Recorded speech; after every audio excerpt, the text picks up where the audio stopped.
चाललो मी घर सोडून. अरे पोरा थांब जरा, अरे थांब. सोडा अरे मला. असं नको करू. असं नको करू. मी काय केलं तुम्ही माझ्यासाठी? हा, काय केलं माझ्यासाठी? किती जमिनी करून ठेवल्या माझ्यासाठी?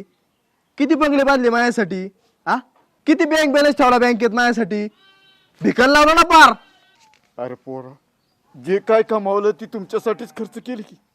यात आमचं काय चुकलं बरं? चुकलं तुमचं नाही, चुकलं आमचं. आम्ही तुमच्यासारख्या बापाच्या पोटी जन्म घेतला. जो आयुष्यभर फाटका राहिला तो राहिलाच, उलट आम्हाला फाटकं ठेवलं. तू काय घर सोडून जाऊ नकोस. अरे तू गेलास तर आम्ही कोणासाठी जगायचं? जगू नकाच. असा पण तुमचा आम्हाला काय जगून फायदा नाहीये. काय जगून फायदा नाही तुमचा. अरे ऐक पोरा, आमचं ऐक. सारखा माल जाऊ द्या. नको जाऊ. अरे थांब. अरे नको जाऊ की रे. ऐक.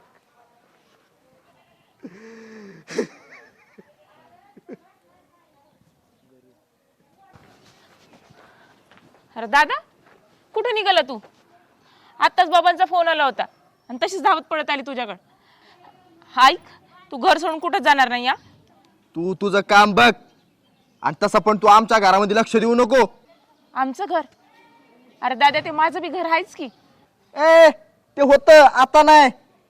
आणि तसं पण लग्न झाल्यानंतर मुलीचं सासरेचं घर असतं. विसरली वाटतं तू. सासर हे घर आहेच की, पण ते माझे पण आई बाबा आहेत हे विसरू नको तू. हो, ते भिकारडे आहेत ना, ज्यांनी सगळी बापजातीची कमवून ठेवलेली इस्टेट मुलीच्या लग्नात हाऊसमूस करण्यात उधळून टाकली. अप्रुक्त वाटणारच ना. एक शब्द आई बाबा विषयी बोलायचं नाही या. जरा सांभाळून बोलत जा की. ए, तू मला ज्ञान शिकू नको.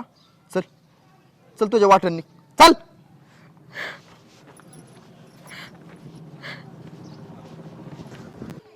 तुम्ही म्हणला म्हाताऱ्याचं स्कीम मध्ये डोळ्याचं ऑपरेशन करून देतो सरकार दवाखान्यात. कशाचं त्यांना फार म्हाताऱ्याचा डोळा माझा हे फाडला पडता डोळ्याचा. मग तुला बघाय नकोय म्हाताऱ्याला, बघत नाही काय नाही काय नाही. हा? ए दिप्या, कुठे चालला ताना ताना करत ये इथं बसवायच. पुढं चालू म्हणजे आता निघालोय. आयुष्याचा एक तर पार काटाळा आलाय.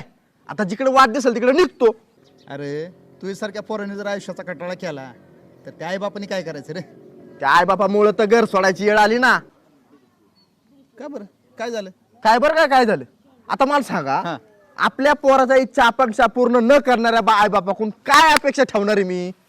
अरे तुला लहानाचा मोठा केला आणि अजून काय अपेक्षा ठेवतो त्यांच्याकडून?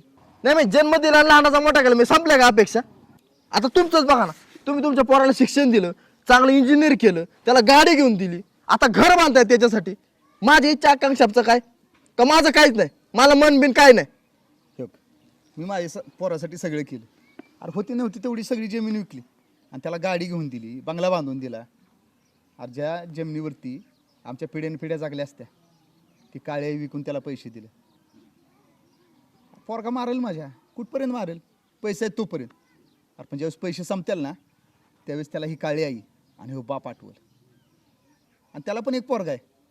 तो पण मोठा झाल्यावर त्याला प्रश्न विचारेल, तुम्ही आमच्यासाठी काय केलं? आणि त्या प्रश्नाचं उत्तर त्याच्याकडे नसेल. काय माहिती आहे रे बापाविषयी तुला? आणि बाप होणं एवढं सोपं नसतं, अवघड असतं. अरे दिवाळी असू, कोणता सणसूद असू, जत्रा खेत्रा असू, स्वतः फटके कपडे घालतो पण पोराला नवी कपडे घेऊन देतो तो असतो बाप. अरे एखादं दुखणं अंगावर काढावं लागतं पण पोराला साधी सर्दी जरी झाली ना तरी त्याला दवाखान्यात पळावं लागतं. तेव्हा कळतं बाप होणं म्हणजे काय असतं ते. अरे स्वतः रानावनात काट्या खुट्यात अनवाणी फिरेल पण पोराला सुटाबुटात पाहतो तो असतो बाप. सांगायला लागला बापाने काय केलं. अरे पोरीच्या लग्नात कर्ज काढून घरच्यांची आणि भावाची मान खाली जाऊ नये म्हणून गावाला बुंदीचं जेवण घालल आणि पुरीला सगळा प्रपंच देईल, त्याला म्हणतात बाप. अरे आई पोराला कडेवरती घेते पण बाप पोराला खांद्यावरती बसवतो. का बसवतो माहिती आहे का?